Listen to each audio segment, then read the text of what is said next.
What is going on, guys? Money Webby here. The MLB season is back, and we got some daily fantasy to be talking about. Got a 9-game slate here tonight. I got it broken down for you. Got 6 of my favorite plays, including 2 of my favorite pitchers to go with, and 4 batters that can give you great value. I'll kind of be talking through my research process and explain why I'm going after these guys. The first thing I really like to do, kind of going over my method of selecting guys, is for pitching, I typically want to pay up there more. Well, obviously, it does depend on the specific slates, but typically, just pitching is an easier thing to project, obviously, as hitting can be a definitely up and down thing. I mean, you have some of your best hitters of all time just batting around 300, so it can be a fluky thing for hitters when you pay up there. It's just a little bit tougher to kind of rely on scoring from lower end pitchers when the top elite pitchers typically give you good production. So that's exactly what I'm kind of going to be doing. And then for the hitters, you always want to attack guys that can give you just one swing of the bat, give you a home run, and that just gives you like more fantasy production than someone getting you 3 singles or something like that.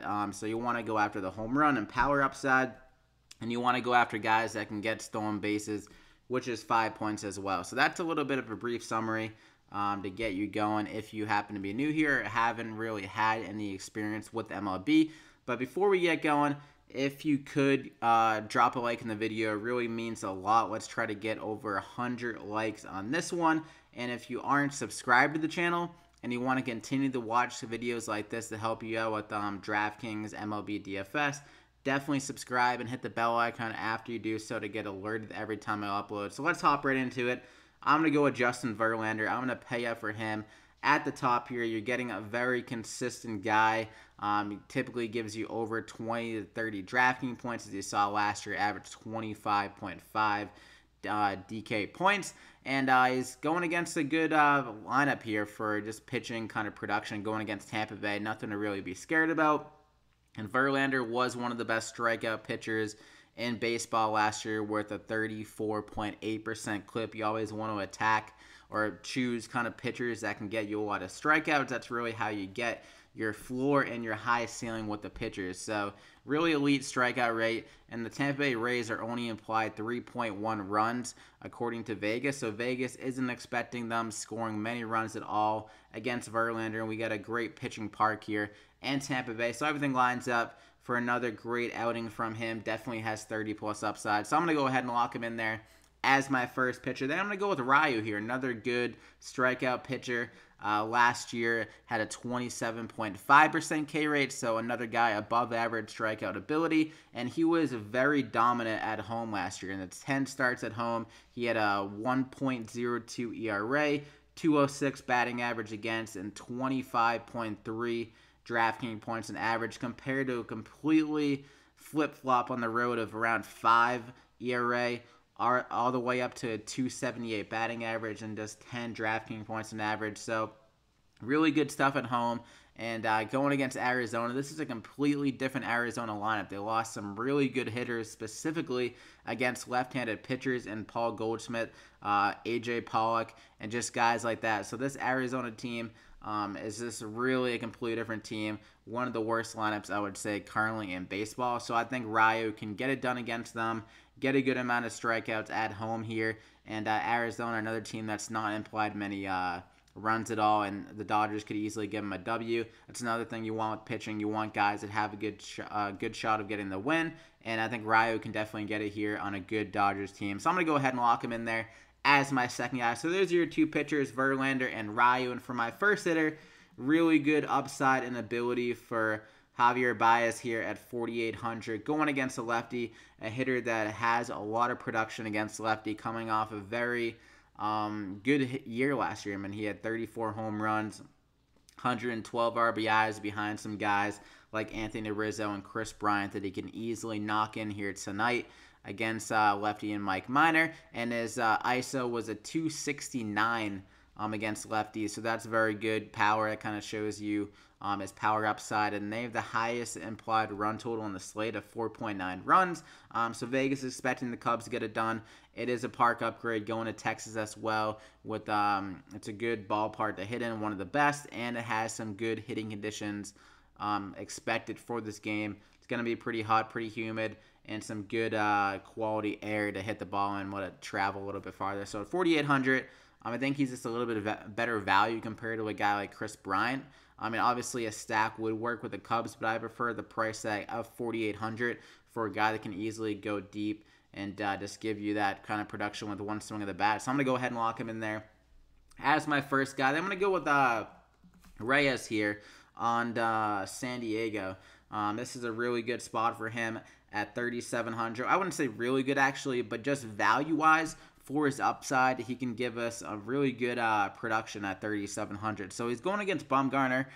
He definitely is a name that's very recognized as an elite pitcher, but last year, just based on his metrics, he wasn't very elite. I mean, he wasn't really striking out that many batters. His ERA was a little bit up. He just had a little bit of regression in his game. He only had a 19.8% K rate, and that's kind of a big thing with Reyes, is that he does strike out a good amount. He's a pretty high strikeout rate, but when he does get the ball on the bat, he absolutely crushes it. He has tremendous power. He had a 437 WOBA versus left-handed pitchers last year, so he was very good against them and had a 48% hard hit rate. So nearly 50% of the time when he was getting the ball in the bat, he was hitting it at a hard kind of a hit. It was just smoked by Reyes. So at 3,700 here, he is expected to move up in the lineup too to the 4 spot, so he does have some RBI ability. And the San Diego Padres just have a little bit better of a lineup, I would say, now with Machado in there.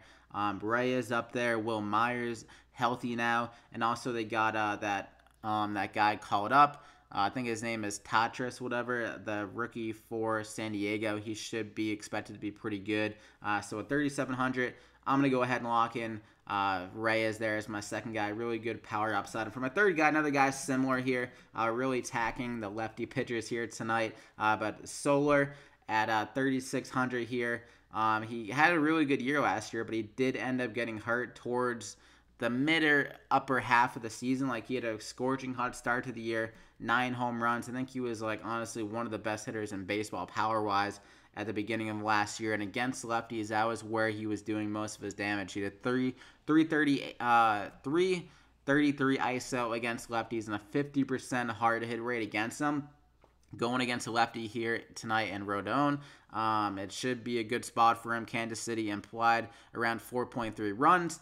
So a little bit above average for the run total compared to other teams on the slate. And we're expecting some good hitting conditions here in this game as well. It's expected to be humid, which helps the ball travel, and also a low air density, which will help the ball travel as well. So at 3,600 here, Soler against a lefty can get some power numbers here, whether it be a double or home run, get some RBIs, and that kind of cleanup spot as well. So I'm going to go ahead and lock him in there as my third hitter. And for my final guy, we're going to go with Kang here. Probably how I'm going to do these videos is I'm going to have my final guy kind of be more of the value guy, similar to what I do in NBA. But for my value guy, 3,400, another guy with good power upside. He didn't really play at all last year, only had 6 at-bats, but in 2016, when he did play, he had some good power production, specifically against righties. So at 3,400 here against Luis Castillo, this is a park upgrade for Pittsburgh as well, and Kang has shown that home run power in the past. In 2016, I believe his ISO was around 220 or something around there.